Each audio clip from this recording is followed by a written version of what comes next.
ইসলামী ছাত্র শিবিরের কেন্দ্রীয় সভাপতি মঞ্জুরুল ইসলাম এই কর্মসূচি সফল করার জন্য ইসলামী ছাত্র শিবিরের সর্বস্তরের জনশক্তি সহ ছাত্র সমাজকে অংশগ্রহণের আহ্বান জানিয়েছেন। অন্যদিকে ছাত্র শিবিরের ঢাকা বিশ্ববিদ্যালয় শাখার সভাপতি মোহাম্মদ আবু সাদিক ফেসবুকে এক পোস্টে লিখেছেন, আমার ভাইয়ের রক্তের বিচার না করে এক বিন্দু ছাড় দেওয়ার সুযোগ নেই। তিনি জানান, ঢাকায় বিক্ষোভ মিছিল ও সমাবেশ দুপুর 2টায় মতিঝিল টু বাইতুল মোকাররম উত্তর গেটে অনুষ্ঠিত হবে। জুলাই গণহত্যার বিচারের দাবিতে জাতীয় ছাত্র সংহতি সপ্তাহের অংশ হিসেবে এই কর্মসূচি ঘোষণা করা হয়েছে। মঙ্গলবার ছাত্র শিবিরের কেন্দ্রীয় প্রচার সম্পাদক সাদেক আব্দুল্লাহর পাঠানো বিজ্ঞপ্তিতে এসব তথ্য জানানো হয়।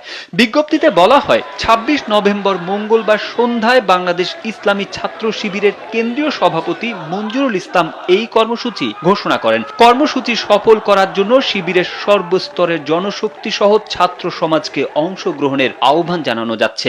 এদিকে সনাতন জাগরণ মঞ্চের মুখপাত্র চিন্ময় কৃষ্ণ দাসকে কারাগারে পাঠানোর সময় তার সমর্থকদের সঙ্গে পুলিশের সংঘর্ষের চলাকালে আইনজীবী হত্যার বিচার নিশ্চিতের দাবি জানিয়েছেন বৈষম্য বিরোধী ছাত্র আন্দোলনের আহ্বায়ক হাসনাত আব্দুল্লাহ। সামাজিক যোগাযোগ মাধ্যম ফেসবুকে এক পোস্টে তিনি এই দাবি জানান।